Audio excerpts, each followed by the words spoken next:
H. pylori guy. Oh, Johnny. You on that H. pylori. Bro, you messed up. H. pylori. To the end of the year because we have like about 6 months to go. Yeah. So if like we have about 6 months to go, what do we have to actually work on? So I was just thinking about talking about 6 months. With regards to like fitness, how would you say somebody should approach a 6-month transformation? One of the things I would say when it comes to a 6 months goal from now till end of the year is that we have, if you break down the days, we have about 214 days to go from June till to December. And your goal is that you have to take each day at a time. Plan your meals, plan ahead with your meals, plan your exercise routines, and all you need is just about 2 exercises per week. You don't need to do so much. And when you're in a deficit, one of the key things you need to remember is that you don't have to do too much activity because it fatigues your body. And this is a hard lesson I had to learn. Sometimes you wake up and you realize that you are so tired that life even doesn't have any meaning at all because you are so exhausted and all you need is recovery. So minimum activities, twice a week training, and then you create a little bit of deficit throughout the week. You don't need to stress yourself. 6 months is a long time for you to actually reduce your weight, get healthy. If you have any metabolic markers you are struggling with, within 6 months, trust me, your life can change. Even if you are learning a skill within 6 months, on YouTube, you learn any skill. Like, you can do so many things within 6 months. So my goal is that take it a day at a time, create structured, have a goal that you are working with to make sure that you accomplish them every week. And then you keep the activities going as simple as possible. That's it. So that is my tip for anybody who is trying to get healthy, lose some weight, or do anything within the next 6 months. Beautiful. Let's go.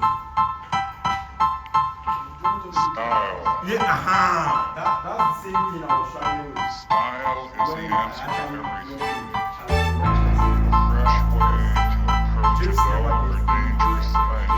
To do a dangerous thing with style is what I Nice. call art.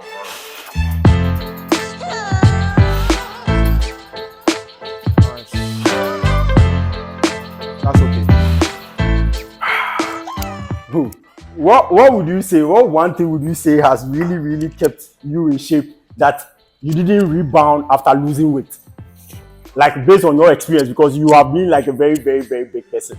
So what would you say has been one of the key things that have actually played a role in your ability to like stay in a very good shape after you lost all that weight? Well, I would compartmentalize it and say that there are psychological factors to begin with that has kept me in shape ever since losing the weight, and they are obviously like, you know, other like social factors, just the fact that obviously the nutrition has to be dialed, but mainly staying around people who share the same values, the same habits as, you know, as me. Obviously, the same habits that I've imbibed over the course of the years has made it easier. Because if I defaulted back to the same circle of friends who I used to eat with and hang out with and do all those negative things with, eventually, it's a slippery slope. It's only a matter of time before you go back into those habits. But keep staying around you, staying around people, still coming to the gym, training on a day-to-day basis, hanging around those kind of people. It makes it effortless because if you are lean and you're looking great, I wouldn't want to be the fat guy that's hanging around you. You know Jaron has fat friends. Definitely that would definitely not be the case. So that's definitely one. It almost brings back to this thing that I read about, like the mimetic effect, where Gerald said that you are always going to mimic the people that you spend most of your time with. Definitely. Yeah, let's go. Nice. So the mimetic effect is actually a very powerful thing. Yeah. Because as long as you have the people around you, you want what they want. Exactly. So if your friends are drunkards, if your friends are people who eat and do all these crazy things, definitely you are definitely going to be and the same aside as that, another psychological factor would be the fact that, you know, just if you've once been obese or overweight, you would understand, because it's not fun, Charlie. It's especially this side of on our world, bro. Yeah, they go tease you, go cry. It's not fun. The teasing, you know, the health ramifications. Papa, that's good, bro. Obolo, Oboshi, Papa Jaspo, Oluftubo, Zinti. Bro, the names are many. Like, it gets to the point you're just tired of being the worst version of yourself. Yeah, like the fact that you can easily go back to that person is enough to scare you away. You understand? That's just enough in itself. So, yeah. you really don't want to be that. You just don't want to be that person again. anymore. So yeah. This has really been like a very unique exercise because I noticed dicks have really been friendly on my joints in the past few weeks that we switched, and then we are not doing something like the bench press anymore because the bench press really put a lot of strain on my joints. Yeah, the bench press is tough. It's really tough. Like, it's really tough, and you get to see it the more stronger you actually become. Yes. The more stronger you become, that's when you actually see the flaws that exist in that exercise alone. Yeah, there's basically, most of the time, there's a point of diminishing returns. After a certain point, it's useless. You're actually fruitless doing it. You're just trying to move the weight. You're not even training. Exactly. Let's go. Nice one. Let's go. 2. Let's go. 3. Nice one. Let's go. 4. Nice one. Let's go. Let's go. 5. Nice one. Let's go. 6. Nice one. Let's go. One more. Let's go. Finish it. Let's go. That's it. Up. That's it. Nice one. Perfect. Keep the report solid. Yeah. The funny thing too is that the strength transfer from dips is enormous. Yeah. There's basically the carryover effect from just getting brutally strong on dips. You would be strong on almost every other pressing exercise. Even your bench press would increase, your push-ups will increase. Especially when you come back. Yeah. And I think, in my opinion, the dips are far greater for hypertrophy than the bench press. Just the range of motion is deeper and all of that. Yeah, and you see, one thing I also noticed with the dips is the amount of muscles you have to recruit. Yes. Just because you are strong to keep it going. Yes. And it's not an exercise you can cheat. You can't cheat with it. You see, it's with bench press you can always cheat. Technique and all of that comes to play. So, but when it comes to dips, it's almost like a raw strength. how are you going to act your back when you are dipping? Massa, Bench the back. weight is dragging you down. Yeah. But you see, with a bench, you're almost laying down, trying to technique your way through moving the weight. Yeah. This is like raw power, raw strength. Oof. And you just have to keep it that way. Let's go. Full power. Let's go. Full power. Let's go. Nice one. 2, 3, 4. Let's go. 5. Lock out. That's a lot of strength. Woo! That's a lot of strength. Charlie, Beautiful. it's not that easy. That's 172.5. Bro. So 2.5. woo, I know we have similar opinions about this recent new diet trend that people keep talking about, the sugar diet. What is your personal take? I mean, we've had various discussion on it, but what is your own personal take on the diet? From your experience, as in from somebody who was big, now lean, all the habits you've built over the years, all the things you've incorporated. What do you think? What's your own opinion on the sugar diet? I think it has its place with regards to certain people. I would say somebody who is an endurance athlete could benefit from the sugar diet. I would say that somebody who is doing exercises that are glycolytically demanding should probably, incorporate that. The more carbohydrates, as far as power output and those things, is fine. But for people who are regular day-to-day people, if you are sitting on your ass every day, 9-to-5 job, regular person, even if you're somebody who goes to the gym a few times a week, eating 500 grams of sugar a day is not really going to be beneficial to you. Like, there's a reason why other macronutrients matter. Now, if you're not on drugs and all this testosterone and all these things, your body needs to make hormones. Testosterone. Your body needs to make estrogen. There are so many hormones. LH, FSH, Your all these endocrine things are system will important. suffer if you are not eating fats. And fat is the main driver when it comes to endocrine systems and hormone But formation. if you are injecting the hormone, Yeah, I mean, why do you exogenously. need- At the end of the day, why do you need fats? So Yeah, for people like that, I understand, and that's why Mark Bell, who is the proponent, with Cole Robinson? like if you're on those things, fine. Or if you are 50 years old and you don't care about, making babies and all of those things. Yeah. You are done having children and whatnot, and you don't care about that, fine. But if you're a regular man who wants to have your erections intact and you're not eating fats, you are screwing yourself up. And that aside, protein is also beneficial for recovery. Muscle protein synthesis. If you're natural and you're not eating protein, how are you building the muscle? That's true.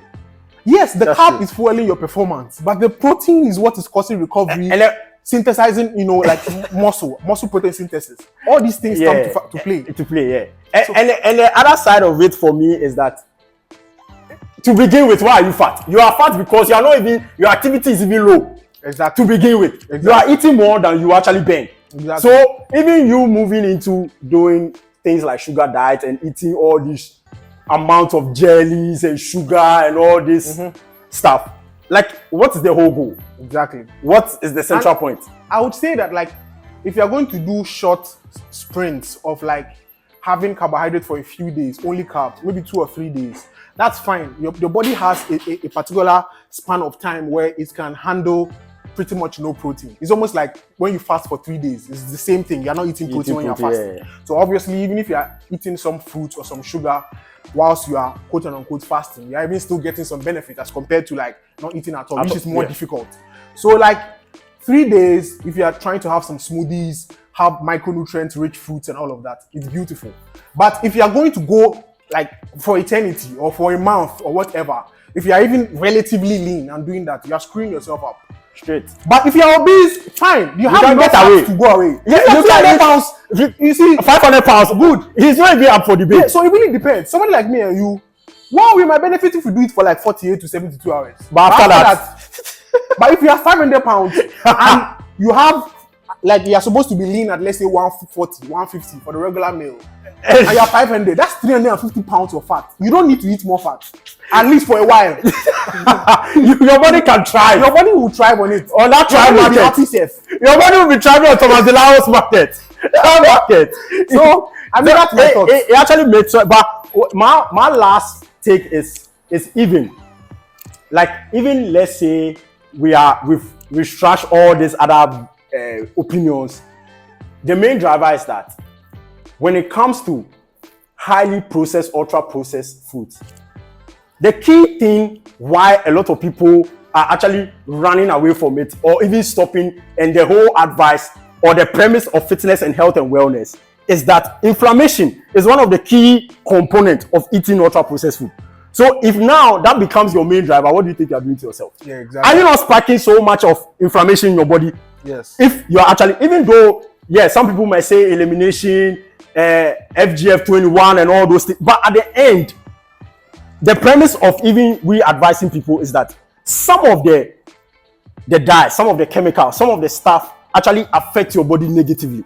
Yeah. So if you are trying to get healthy, why then is what we are running away from becomes the thing that we go to to get to actually lose the weight. It's because now if you study the channel of Cole Robinson, the propagator of the whole thing, his subscriber count was much lower before he brought that extreme thing. So that's the thing about human beings. We all thrive and are all giggly and bubbly about extremities. Like, oh, ketogenic diet, and it was there, and everybody was doing it. Carnivore, that's the next after keto. Now you've removed avocado, you've removed all these things, now it's meat and fat. Now after that, you remove that one completely. And do 360 and it's sugar diet and all this. And it's like, at the end of the day, you just realize that it's like bouncing from one extreme to the other. And most of the time, these people do it because they have financial gains to amass. So like at the end of the day, you have to view it from a lens of what is beneficial for me. Now, the same person who was pushing the sugar diet as the holy grail is going to McDonald's and is eating trans fats and all of that from their burgers. What about that? What about that? It's like, it's only a matter of time before you consume so much sugar until you are tired. You are going to want to eat fat. Fat makes food taste nice. That's the main driver. You understand? It makes food taste nice. It's only a matter of time before you be like, you know what? I need to have some. I need some fuel. I need some fat in my life. It's only a matter of time. So it's like, yeah. That's how every single fat diet under the sun, that's how it was born. It was born out of the fact that man was vehemently looking for some extreme to latch onto. All of them. And the people who propagate it understand the psychology of human beings. They understand that human that's why beings they are like pushing it. extreme. They like extremity. So they'll, after a while, when it makes enough money, you'll bring a new one. When that one has run out and people are oh, it's not working, and I cheated, and I had a cheat day. Because one day you cheat and you eat large pizza, full one. One day you cheat. So that's how it is, bro.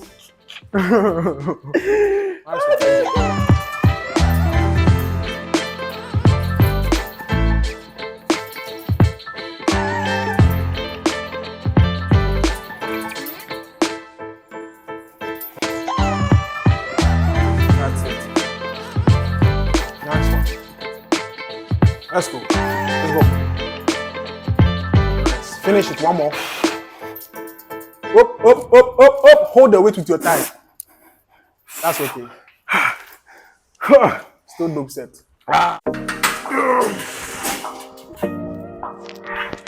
Trap. Nick Connors.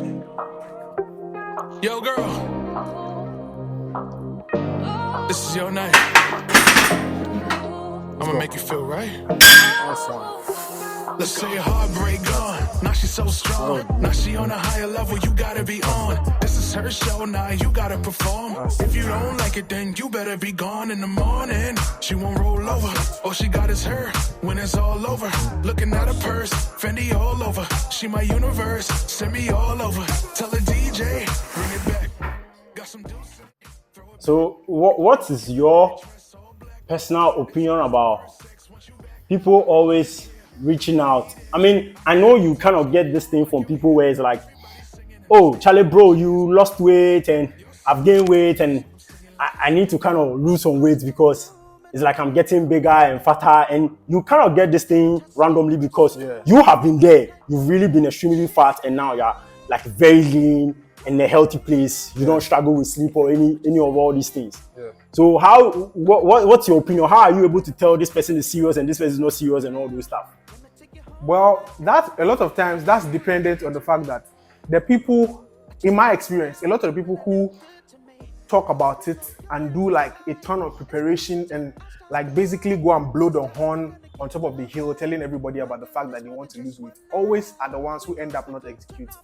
And that's because they get the dopamine, they get the reward for the action that has not been acted out yet. So they are doing that as a way of getting a certain amount of reward. Meanwhile, they haven't even executed the action at all. It's like, oh, you know what, Ronald, this time around, I'm serious. I want to lose weight. Like, and I'll do anything and all of that. So you know what I did? I've gone to go and buy chicken breast, and I bought eggs, I bought potatoes, and all these things. I'm beginning. I'm serious. I wouldn't say that that's a bad thing because obviously preparation leads to success and all of that. And some of them actually execute on it at the end of the day. But the vast majority of people who yap about everything that they are doing and want everything to be dialed in 100% before actually dipping their toes in the water always end up not doing it at all. Because it's a psychological thing when you reward yourself before executing. Now, the people who go in silence, you know something? My habits are affecting my life. I'm realizing that the weight is making it hard for me to sleep. My sexual life is suffering. My day-to-day is difficult. Yeah. I'm going to take it upon myself to execute and get the where I want to ensure that everybody around me benefits from my healthy life and my healthy living, to the point that I'm even able to influence them to be better. The moment that is the mindset and you hold it to yourself, and it's a bargain between you and yourself. That most of the time that comes from a place of deep introspection and pain. And so if you hold yourself to that level of commitment, you are most likely to execute. But if you go and you tell your entire extended family, your grandmother who doesn't even care about fitness, your grandma, Pacho, I'm coming to get lean. Bro, most of the time you will lose anything. See, you end up fatter than you started. That's actually true. You end up fatter than you started. Because it's almost like a brain massage. You've given yourself a good massage in your brain. Me, I call it brain masturbation. You just go down sunflower. You bust the nut before finding the girl. You didn't look for the girl. You just want to bust the nut. You know what I'm saying? Like, so the central theme is that you don't need to reward yourself before you take the action. Imagine if athletes, okay, get their reward handed to them before they went for the race. Does it make sense to you? It actually makes Beautiful. sense. That's the same thing you are doing when Yeah, you're like doing that. somebody is going for Olympics and then you give them the medal before Before they even began their training. their training season. I mean, the person has already failed. So They failed. The key is always trying to actually design the thing, commit yourself with yourself and deliberate. And I think for most people, they'll actually need a coach. Yes. This is where coaching is important. When you talk about it, people think that you can actually watch a YouTube video and get in. No, it ain't going to happen. Like, everybody needs a coach. And the reason I get to the coach is not because the coach is actually coming to teach you what you should do. The coach is almost like a beacon, a light at the shore where your ship is navigating to that shore. So there will be challenges, there will be pitfalls, but the job of the beacon is to direct your path to that place. So that is why you are hiring somebody to take you through the journey. Beautiful. So that the person helps you, because there will be pitfalls, there will be challenges that you will never see. That's why we pay for fees. Why do you think people take their children to school? Like, every parent will actually teach their children phonetics and everything at home. But do you think the parent has enough time to actually guide that child on the path to learning those phonetics and learning them well? Beautiful. So that's why you need to hire somebody to guide you, correct your path, navigate you, because there'll be pitfalls. And when you fall down, the coach understands you, because he himself, if he's walked the journey, can tell you that, oh, Charlie, you know something, this one is nothing. Get up, rise up, clean yourself, and keep moving.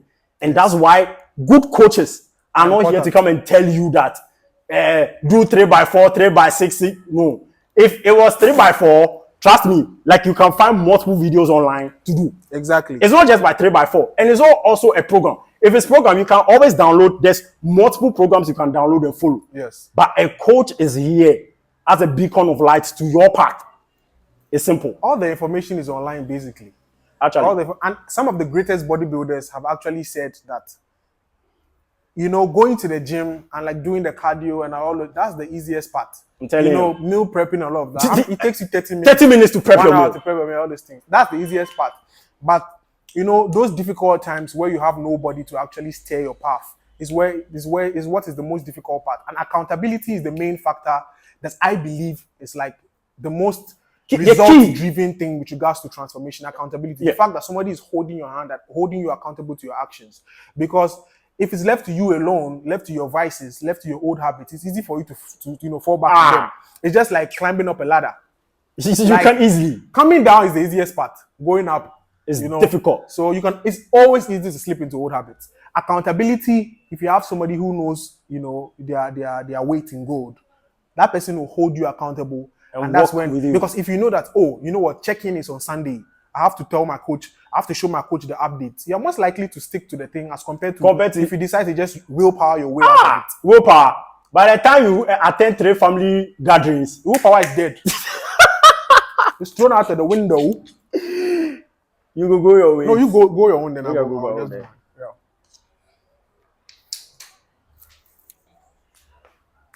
Is it film? Yeah, it's filming.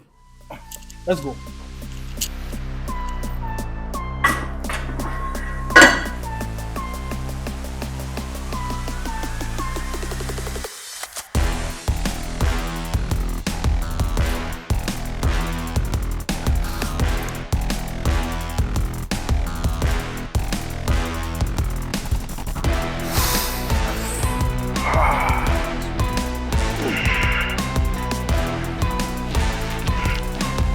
Let's go.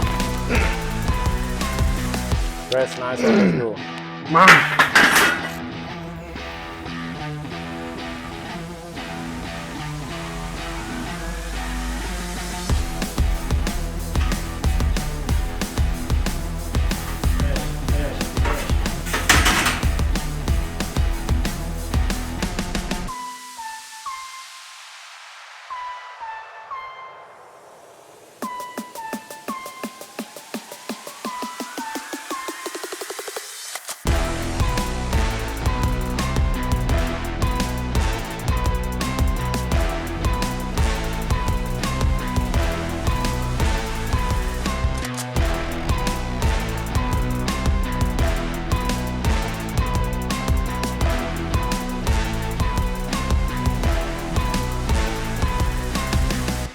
One thing that I have noticed, like over the years, when it comes to like this whole like building certain systems of lifestyle and and things to do to transform yourself. One key driver I have noticed is about habit formation, because if you cannot form habits, then you can never change your lifestyle. Yes. You notice it plays a key role in everything in terms of achieving results when it comes to even like transforming yourself, whether it is work, learning a skill, learning something. Like you need to build habits around it, because if you don't, it actually will harm you. And it's so serious. Like it plays a very major role in most things that we ever try to achieve in this life. Yeah, as I was saying before, the camera rudely destroyed our previous video. Habit formation is almost like exercise form breakdown. You see the underlying word, the form. Yeah. Form being that the more you perform the exercise, the more neurological adaptation you create. You become a better bench presser by bench pressing often. And so that is akin to formation of habits with regards to your nutrition, with regards to your overall healthy lifestyle. If you form these habits, it gets to a point in time where they become so ingrained in you that the day that you don't perform them, you feel off. You realize that the habits are so, it's like, okay, I wake up at 6 a.m. every night from now on, and when I wake up, I have to go for my walk, or I have to drink water, make sure that I'm hydrated, or I have to make sure that my protein is high, make sure that my meals are in check, to make sure that my activity is in check, my sleep is in check. And I was saying earlier on that, for example, we sleep 7 to 8 hours per night. The day you don't sleep that 7 to 8 hours and you get like 3 as a result of some life situation that happened, you are going to notice that difference. The day you don't get your activity level, or you decide to duck the training session, you are going to feel it. And it always feel like you've been robbed off of something. Like, okay, I did everything I was supposed to do throughout today, but something is missing. That's that feeling of void. And that's what the habit causes. The more you're able to ingrain it and do it repetitively, the more the execution becomes automatic. You don't have to think that, okay, you know what, I have to drink water, or I have to eat high protein, or I have to sleep at this time. It's just, okay, this is just me now. Yeah. Habits gets to a point, it almost becomes a chain that it cannot break. Yes.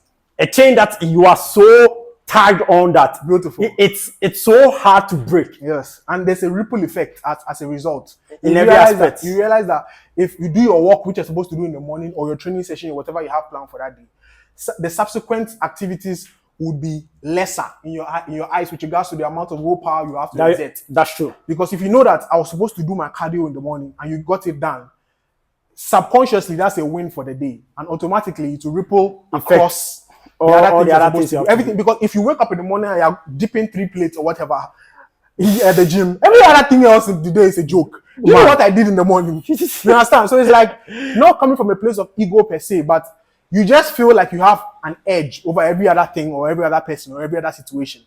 You understand? That's just yeah. It just puts you at that point, and it's a clear sign, and it's not out of any pride or malice or anything. Exactly. Everybody has their own strength, their own discipline, what works for them. Exactly. So you need to personalize yours. You need to find what works for you, and this is the job of having a coach. When I say it, like you need to find somebody to help you design those kind of mindsets. When you tell people that they need coaches, they think you want to collect their money. That's true.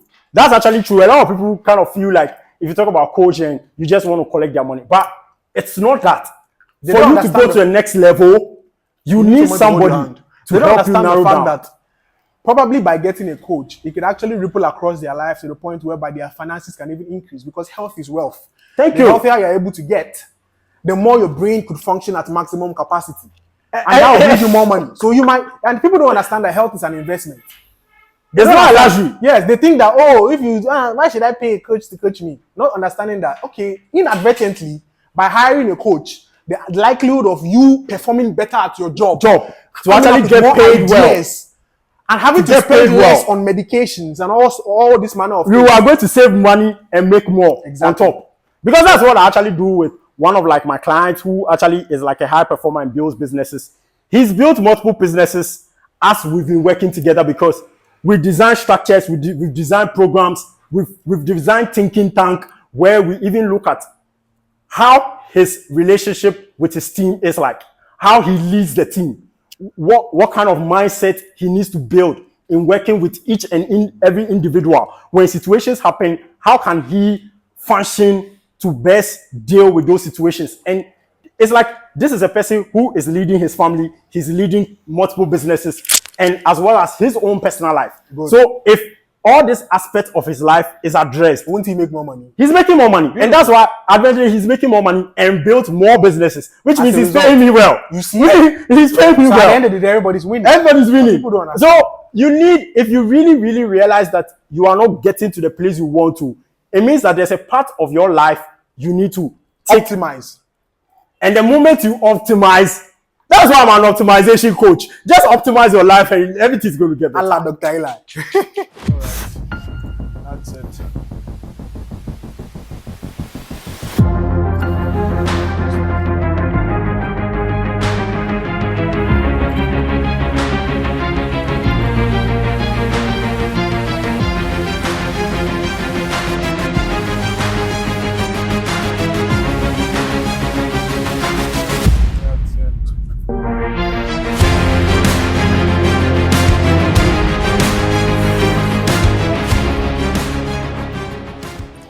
I came across a video, like a short clip. I think we might even put this short clip into into the scene. Okay. So the short clip where there's this lady talking about the fact that how can eating the African way, where we mostly focus on eating complex starches, like complex carbohydrate starches for meals, how can you actually lose weight on them? Because for somebody like her, eating salad and stuff doesn't work. I mean, if you design a program for her, eating salad, and I'm like, oh, when I saw the video, the first thing that came to, like, I would want to coach her if she wants to actually work on something for free. Because the thing a lot of people don't get is that we've all come to understand the thermodynamics of everything, even food, including food. We almost understand the thermogenesis of food. We almost understand how all these energy pathways already work. Like science has broadened a lot of scope. So all these things, the metrics to operation is already been laid. The groundwork has already been done. So what we need to figure out is your own, as an individual, your own energy demands, your own TDEEs, your own regulations, your lifestyle, hormonal standpoint, and all these things. If we understand this aspect, feeding yourself on complex carbohydrates will work as effectively as feeding yourself on some vegetables and other stuff. Like people feel like it's out of their way. So that's my take. Fundamentally, my take on like the whole starch issue and all of that is that the starch is not the problem. And like the thing is, people understand that what quote and unquote their off days is when the fat is gained. Like for example, you can structure a program for somebody whereby they are eating all the starches they want. They are eating cocoyam, they are eating their plantain, they are eating their yam, sweet potatoes, all these things. And they follow it for 4 days in a week or 5 days in a week. And over the weekend, they go back to the processed stuff. On Monday, as a result of the fact that the processed foods contain a whole lot of sodium and all these things, and a whole lot of fats and trans fats, they are inflamed on Monday. They step on the scale and they've gained 3 kilos. And now the person is like, you know what? Eating starch and all of that is difficult for me. I'm not gaining weight. But the fat was not gained on the days that you were actually dialed in on your nutrition. It was gained on the days that you were off plan. And so our quote and unquote weekend warriors, they need to take note of these kind of things. That most of the time, the problem is not from the starch you're consuming, your banku or whatever, or your ampesier or your coconte and all those things. Those things are actually diet friendly if you have a coach who is dialing it in for you. But your off days, your off plan days, the days that you don't think matter are actually the days that matter the most. And so you can absolutely get lean on eating stuff. You can get lean fundamentally eating anything. But at the end of the day, do you know what you are doing? That's why we always keep coming back to the point that you need the coach. You need a coach because you can get scot-free with a whole lot of things. But do you know exactly how to dial it in that will be favorable for you and your goals individually? That's the question. As the Bible said, wisdom is the principal thing, and in all that getting, the understanding. It's as simple as So that. if you don't have the understanding, you can try and try and try, and it will never work. Exactly. Like people drinking all these sugar drinks that we have on the market. Trust me, the thing just looks like ordinary water. But if you start weighing the amount of sugar in one bottle drink, you understand the amount of just calories you've consumed in liquid form. That alone will spoil your diet. So most often it's not your banku, it's not your yam, it's not your fufu, it's not all those stuff. It's the side attraction. And the people who actually drink on top, like I want to talk about alcohol. The people who drink alcohol before they have their meals. You see some woman who's going to eat some fufu and they'll tell you that they need appetizer. Exactly. What do you think you're trying to do to yourself? That's why I said the weekend warriors. Most of the time when do people drink? It's the Saturday and Saturday. So as you keep drinking the alcohol, and alcohol itself, trust me, has no significant It's a benefit to your neurotoxin. health.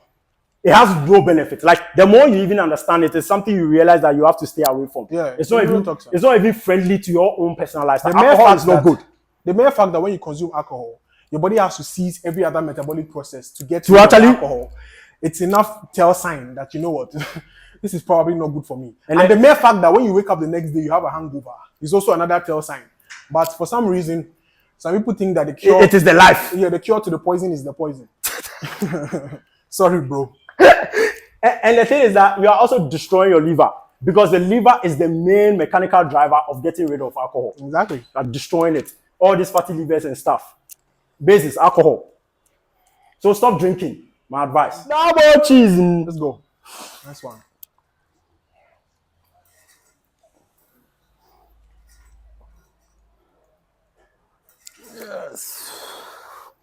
Pumping in that delt. Next one. Let's So go. that when you're coming out, you look huge Ginormous. and jacked. You look ginormous. Yes. Also stimulating those muscles, those front delts. Red belt. Red delt as well. Yes. All that three heads. Yeah. If you want to build your shoulder delt, just go and watch Magazine Dreams, man. You Magazine see Jonathan. You just see Jonathan teaching you all the muscles that you need to build to look jagged on stage. Master, the only thing Jonathan taught us to do was inject our bottles. He just hallucinating. Yeah, you just have to inject your nash. With a stash from you get jacked.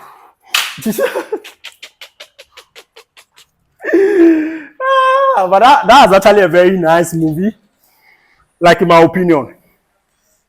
Especially at the end when he talked about the fact that you are going to be forgotten. Everybody, whatever you do, you are going to be forgotten. But how then can you still leave a lasting memories? It all comes from the bonds you build, the selfless things you do. So those are the things that you need to work on. And the way people remember you matters most at the end. So how will people remember you for? As an asshole or as someone who actually contributed to the life of humanity as a whole? Exactly. Let's go.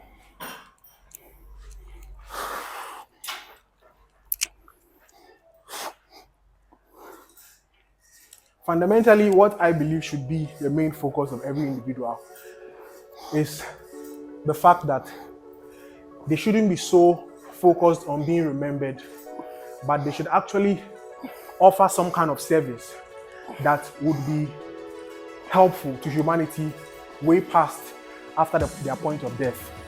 The intention should be to elevate humanity, and that's the reason why I've always loved the slogan that we adopted for Eli, because elevating humanity is the intention. It's not just for your legacy to be remembered, because that's coming from a place of ego.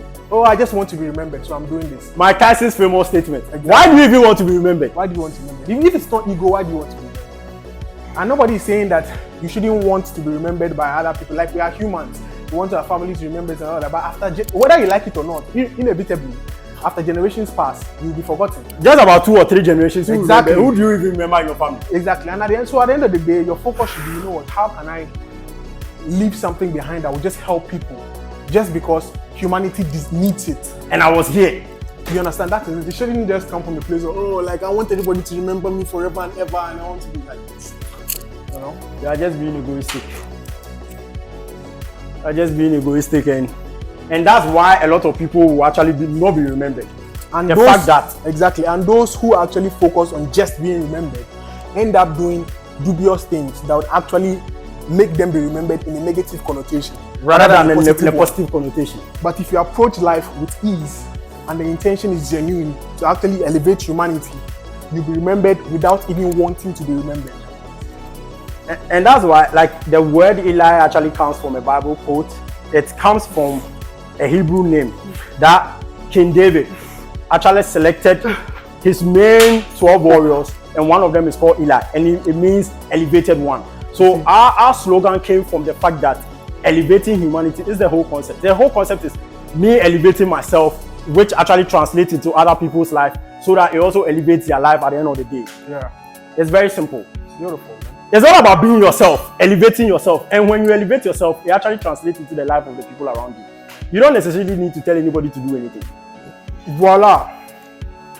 That was the workout. That was the workout. Dr. Eli's workout. Let us know what you think in the comment section. With the main rapper, Noah Trump. This guy. The Let us best know what you rapper. think in the comment section, okay? If you like more of these kind of videos, Yeah, leave I'm us the a comment. cameraman, so Leave us a comment in the comment section. I'll make sure I he mean, makes more.